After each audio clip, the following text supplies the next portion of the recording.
नमस्कार मंडळी, श्री स्वामी समर्थ. स्वागत आहे तुमचं माझ्या यूट्यूब चॅनलवरती.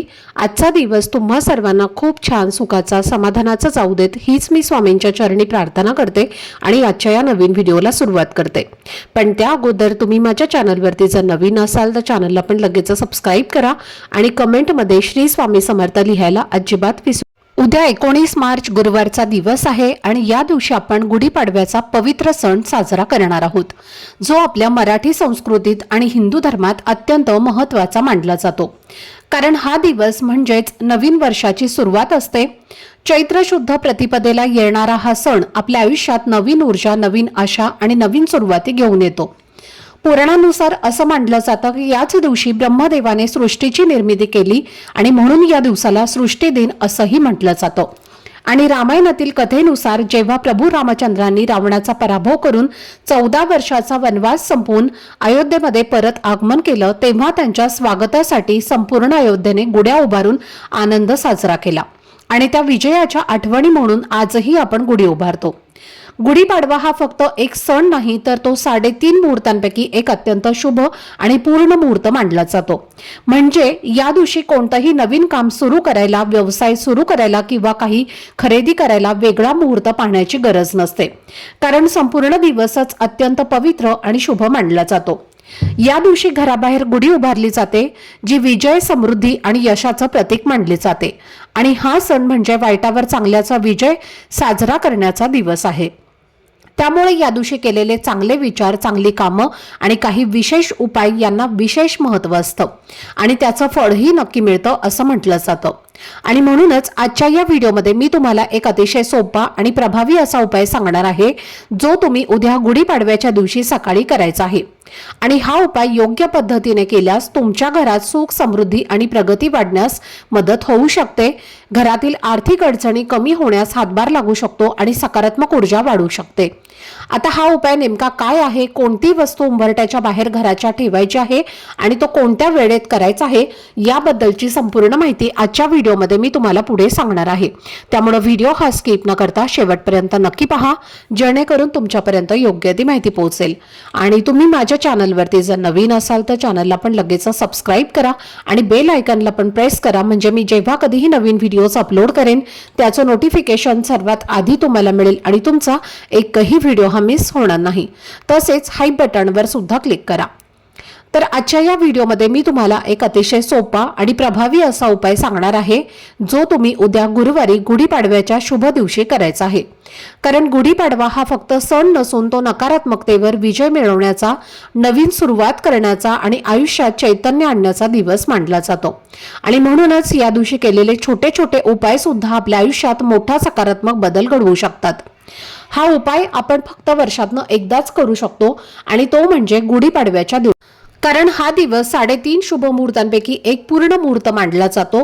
त्यामुळे या दिवशी आपण जे काही चांगलं काम करतो किंवा उपाय करतो त्याचा परिणाम खूप लवकर आणि प्रभावीपणे दिसून येतो.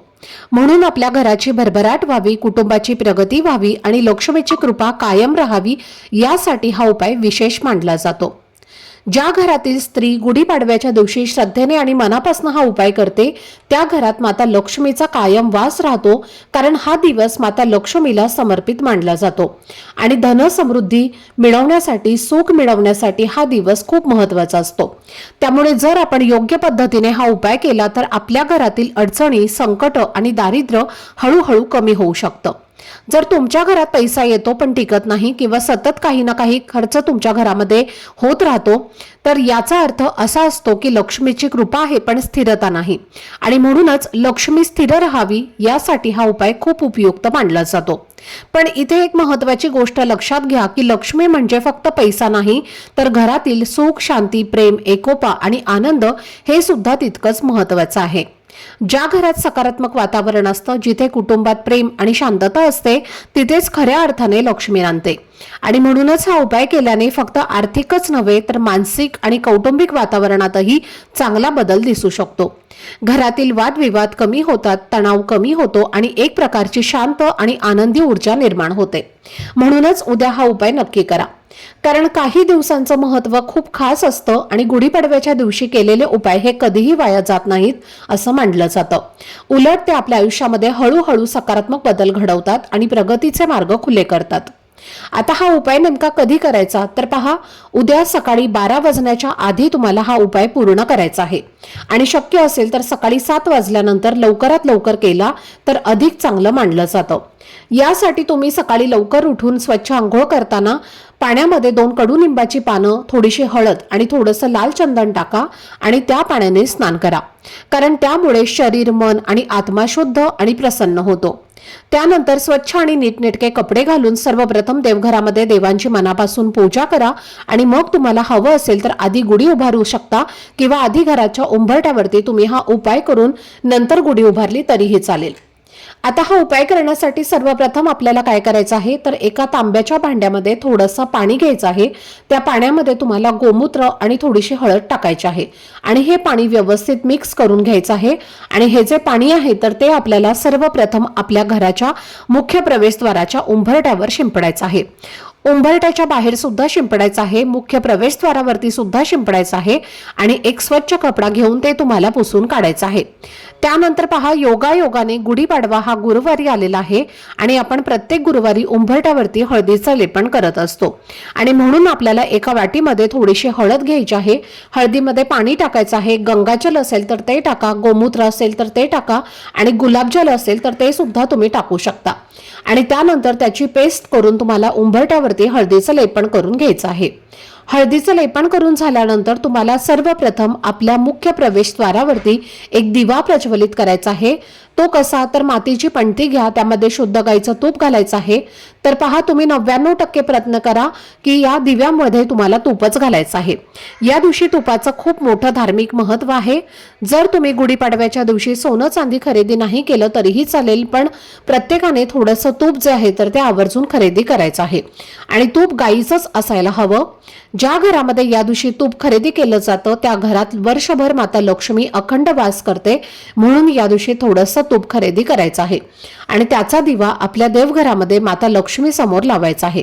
आणि म्हणून तुम्ही मुख्य प्रवेशद्वारावरती सुद्धा दिवा लावताना त्या दिव्यामध्ये तुम्हाला तूपच घालायचं आहे. आता तुम्ही म्हणाल की ताई, आमच्याकडे घरात खायला तूप नाही तर दिव्यात कुठनं घालणार, तर अशा कंडिशनमध्ये तुम्ही तेल सुद्धा घालू शकता.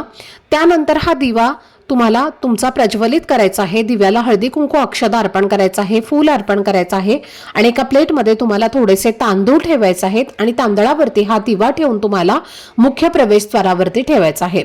जेव्हा तुम्ही बाहेरून घरामध्ये प्रवेश करता तेव्हा जी तुमची उजवी साईड असणार आहे तिथे हा दिवा तुम्हाला प्रज्वलित करून घ्यायचा आहे आणि त्यानंतर या उपायाला सुरुवात करायची आहे. कारण कोणताही उपाय किंवा सेवा आपण जर अग्नीच्या साह्याने केली तर ती सेवा किंवा तो उपाय देवांपर्यंत पोहोचवण्याचं काम हा दिवा करत असतो आणि म्हणून सर्वप्रथम दिवा प्रज्वलित करून घ्यायचा आहे. दिवा प्रज्वलित केल्यानंतर तुम्हाला काय करायचं आहे, आपल्या मुख्य प्रवेशद्वारावरती आंब्याची पानं, कडुनिंबाची पानं आणि झेंडूची फुलं जी असतात तर यांचं एकत्र करून तुम्हाला एक तोरण बनवायचं आहे आणि असं हे तोरण तुम्हाला मुख्य प्रवेशद्वारावरती लावायचं आहे. जर आपण गुढीपाडव्याच्या दिवशी कडुलिंब आणि आंब्याच्या पानांचं तोरण जर घराच्या मुख्य प्रवेशद्वारावरती लावलं तर हे तोरण नकारात्मक शक्तीला घराबाहेर खेचत असतं. आपल्या घरामध्ये जे काही नकारात्मकता आहे तर जी काही इडापिडा आहे किंवा जे काही दोष आहेत तर ते आपल्या घरातनं बाहेर खेचण्याचं काम हे तोरण करत असतं आणि म्हणून तुम्हाला हेच तोरण घराच्या मुख्य प्रवेशद्वारावरती लावायचं आहे. आता बरेच जण या दिवशी आर्टिफिशियल तोरण सुद्धा लावतात, पण ते लावण्यापेक्षा तुम्ही हे तोरण नक्की लावा. नक्कीच त्याचे सकारात्मक परिणाम जे आहेत तर ते तुम्हाला दिसून येतील. आता छान तुम्ही तोरण लावल्यानंतर काय करायचं आहे, थोडंसं कुंकू घ्यायचं आहे, कुंकुवामध्ये पाणी टाकायचं आहे आणि उंबरठ्यावरती तुम्ही जे हळदीचं लेपन केलं आहे तिथे तुम्हाला डाव्या आणि उजव्या साईडला स्वस्तिक काढायचं आहे. स्वस्तिक हे मांगल्याचं प्रतीक आहे. गुढीपाडवा हा देखील मांगल्याचं प्रतीक आहे. जेव्हा आपण उंबरठ्यावरती स्वस्तिक काढतो तेव्हा आपल्या घरात अखंड लक्ष्मी वास करते. स्वस्तिक काढताना मधले 4 बिंदू आणि साईडच्या 2 लाईन सुद्धा काढायच्या आहेत. त्यानंतर उंबरट्याच्या मधोमध तुम्हाला कुंकवाची 5 बोटं ओढून घ्यायची आहेत। ज्या प्रकारे आपण जेव्हा पूजा करतो, कलश मांडत असतो, कलशावरती आपण ज्याप्रमाणे 5 बोटं ओढतो, अगदी त्याच पद्धतीने तुम्हाला कुंकवाची 5 बोटं जी आहेत तर ती उंबरट्याच्या मधोमध ओढून घ्यायची आहेत। आणि त्यानंतर काय करायचं आहे, तुम्हाला तांब्याची 2 कलश घ्यायचे आहेत किंवा पितळेचे तुमच्याकडे 2 कलश असतील तर ते सुद्धा तुम्ही घेऊ शकता।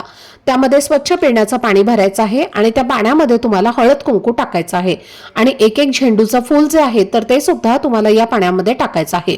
आणि हे जे 2 कलश आहेत तर हे तुम्हाला तुमच्या घराच्या मुख्य प्रवेशद्वारावरती एक डाव्या साईडला आणि उजव्या साईडला ठेवायचं आहे।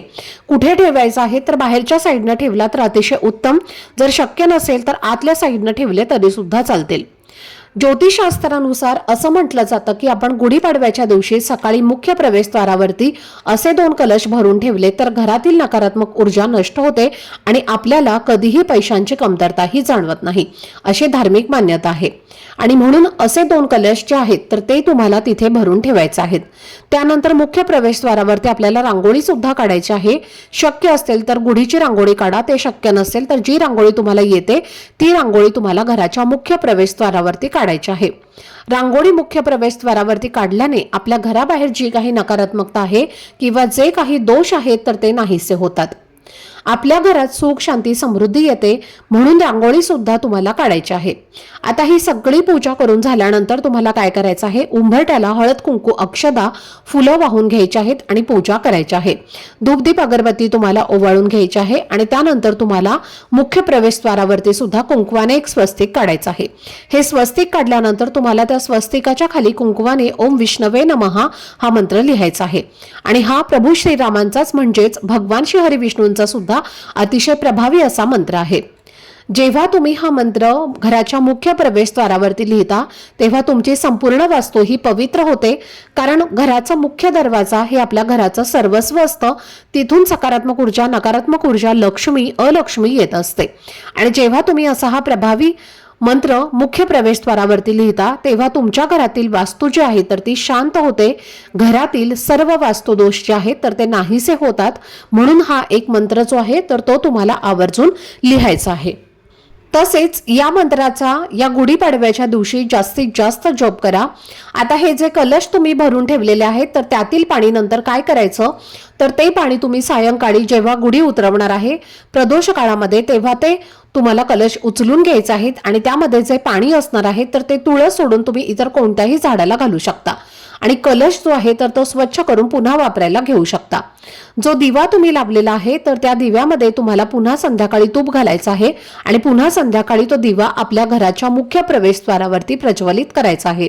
तर अशा पद्धतीने हा छोटासा उपाय जो आहे तर तो तुम्हाला उद्या गुढीपाडव्याच्या घराच्या उंबरट्याच्या वरती तुम्हाला आवर्जून करायचा आहे। त्याचबरोबर जर तुमच्यावरती एखादं कर्ज असेल, कर्ज घराचं, गाडीचं, जमिनीचं किंवा इतर कोणत्याही प्रकारचं कर्ज तुमच्यावरती असेल तर त्या कर्जातून तुम्हाला लवकरात लवकर मुक्तता हवी असेल तर उद्या गुढीपाडव्याच्या दिवशी गुढी उभारताना एक तांब्याच्या भांड्यामध्ये थोडेसे तांदूळ घ्यायचे आहेत आणि त्यावरती एक नारळ तुम्हाला ठेवायचा आहे आणि जिथे तुम्ही गुढी उभारणार आहे तर तिथे हा नारळ ठेवून तुम्हाला त्याची पूजा करायची आहे आणि दोन्ही हात जोडून कर्जातनं मुक्तता होण्यासाठी तुम्हाला प्रार्थना करायची आहे। त्यामुळे नक्कीच कर्जातनं मुक्ती मिळण्यास आपल्याला मदत होते। त्याचबरोबर जेव्हा तुम्ही उद्या गुढीपाडव्याला सायंकाळी गुढी उतरवणार आहेत तर गुढी काढून घेणार आहे त्यावेळी गुढीला आपण जो साखरेचा हार घातलेला असतो तर तो हार तुम्हाला मुलांच्या गळ्यात घालायचा आहे किंवा तुमच्या घरामध्ये एखादी वयस्कर व्यक्ती असेल तर त्या व्यक्तीच्या गळ्यामध्ये तुम्हाला हा हार घालायचा आहे। त्यामुळे घरात सुख, शांती राहते असं म्हटलं जातं। त्याचबरोबर गुढीपाडव्याच्या दिवशी प्रत्येक घरामध्ये हा एक उपाय सुद्धा करायचा आहे, तो म्हणजे गुढीपाडव्याच्या दिवशी सकाळी कडुनिंबाची पानं, गुळ आणि धने जे आहेत तर ते एकत्र करून तुम्हाला खायचं आहे। त्यामुळे वर्षभर आपलं आरोग्य चांगलं राहतं आणि शरीरातील जे काही दोष आहेत तर ते दूर होतात। तर ही अत्यंत महत्त्वाची माहिती मला तुमच्यासोबत शेअर करायची होती। आजचा हा व्हिडिओ जर तुम्हाला आवडला असेल, माहितीपूर्ण वाटला असेल तर व्हिडिओला लाईक, शेअर आणि चॅनलला सबस्क्राईब नक्की करा। भेटूयात पुढच्या व्हिडिओमध्ये। तोपर्यंत सर्वांना श्री स्वामी समर्थ। धन्यवाद।